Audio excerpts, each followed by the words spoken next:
was Mohammad Mosaddeghs? Mohammad Mosaddeghs was born on June the 16th, 1882 in Tehran. His father, Mirza Hedayat Ashtiani, was Iran's Minister of Finance, and his mother, Najm al-Sultana, was closely related to the ruling Qajar dynasty. At age 10, his father died of cholera, leaving him and his only sibling, a younger sister, to be raised by his mother.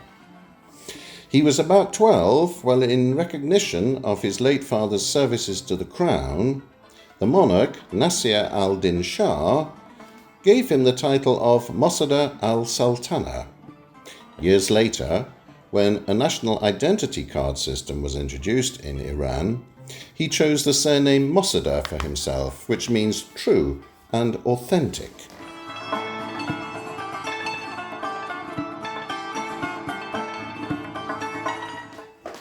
Education and early political career. Mossaddegh's career began at the unusually young age of 15, when he was appointed, again in honor of his father, to Mostafi, or Chief of Finance of Khorasan province. As a young man, in addition to pursuing his interest in modern sciences, he took part in various sports and learned to play the tar, a traditional Persian string instrument. At 19, he married Zia al-Sultana, a Qajar princess, whom he considered my most cherished person after my mother. Mosaddegh studied political science in Tehran and in 1909 continued his education in Paris. Later, he returned to Europe and studied law at the University of Neuchâtel in Switzerland. In June 1914, he became the first Iranian to receive a doctorate in law and returned to Iran only a day before the start of World War I. Mossaddegh's reputation as an honest, just, and concerned politician preceded him upon his return to Iran. In 1923, Mossaddeghs was elected to the 5th Majlis and began his historic opposition to the establishment of the Pahlavi dynasty by British-supported Reza Khan, who was at that time the Prime Minister of Iran. He foresaw the return to dictatorship in Iran when one man is to be king, Prime Minister, and magistrate. On July the 26th, 1940, Reza Shah's police squad unexpectedly arrived at Mossaddegh's residence, searching and ransacking his house. Although no incriminating evidence against him was found, he was taken to the central prison in Tehran.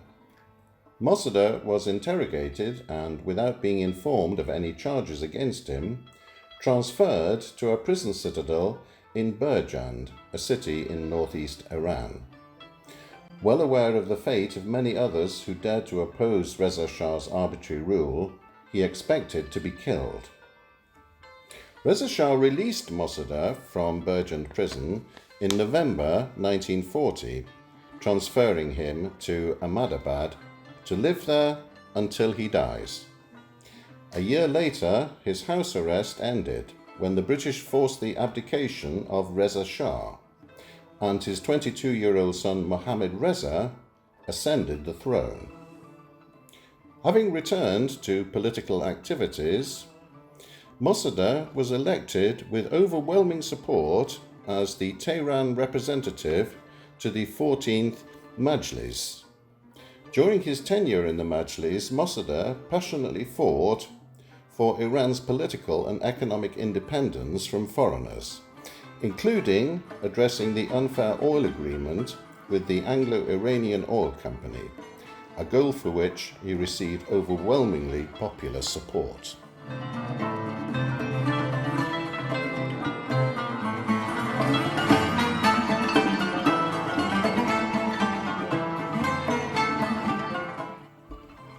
Appointment as Prime Minister, and practically colonized the southwest corner of Iran, directly and indirectly interfering in the political affairs of the entire country.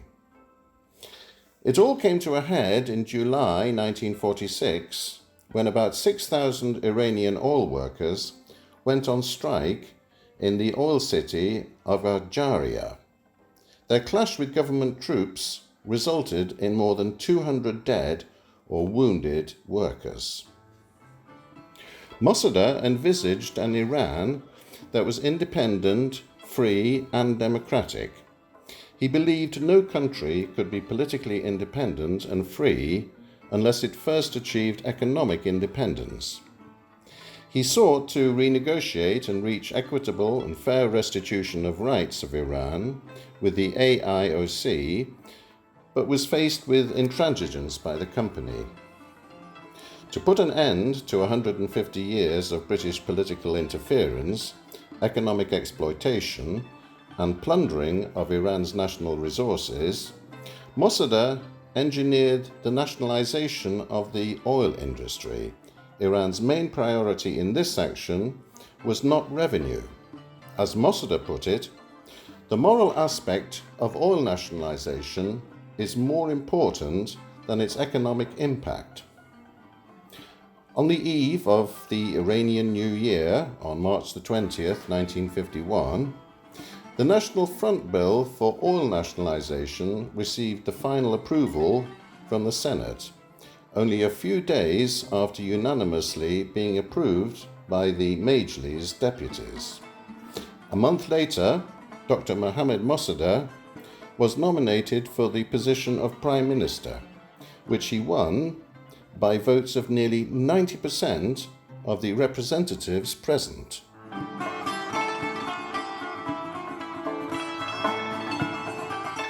By January 1952, Mossadegh was named Time magazine's Man of the Year, his second time cover in a span of 7 months. In June 1952, Mossadegh travelled to The Hague, Netherlands, and presented nearly 200 documents to the International Court regarding the highly exploitative nature of the AIOC and the extent of its political intervention into Iranian political system.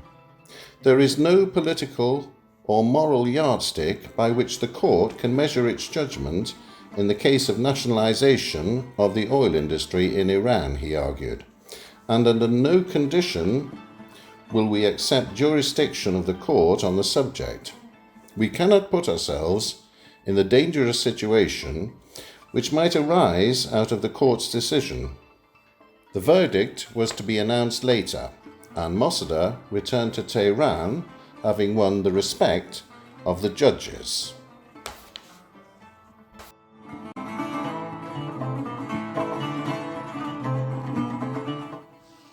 Resignation and uprising.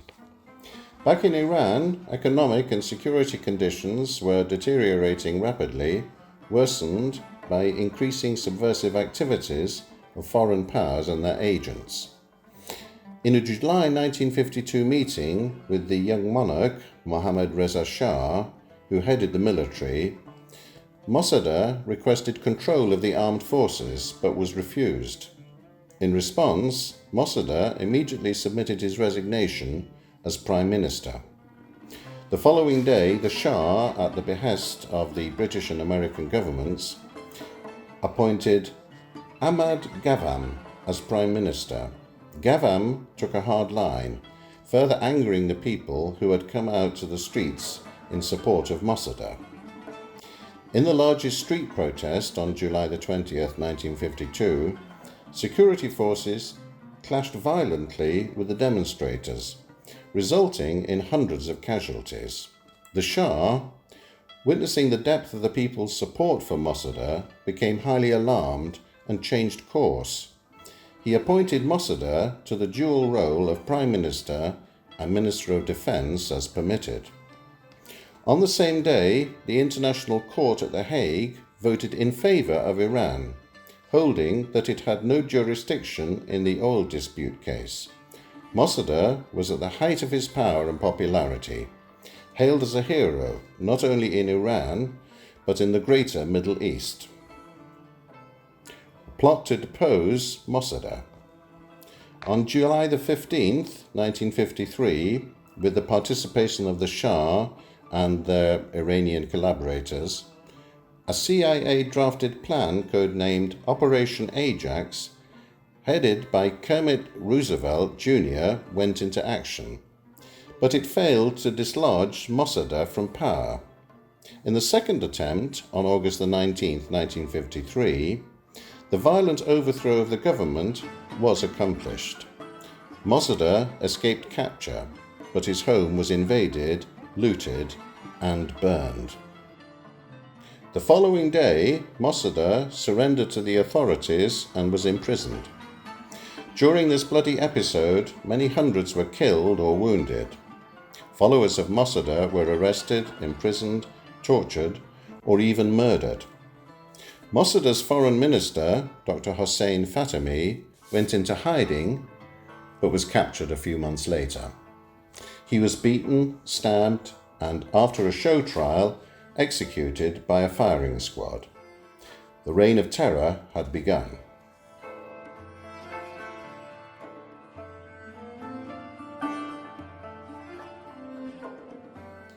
Trial, final years, and death. Tried as a traitor in a military court on December the 19th, 1953, Mossadegh pronounced, "Yes, my sin, my greatest sin, and even my greatest sin is that I nationalized Iran's oil industry and discarded the system of political and economic exploitation by the world's greatest empire.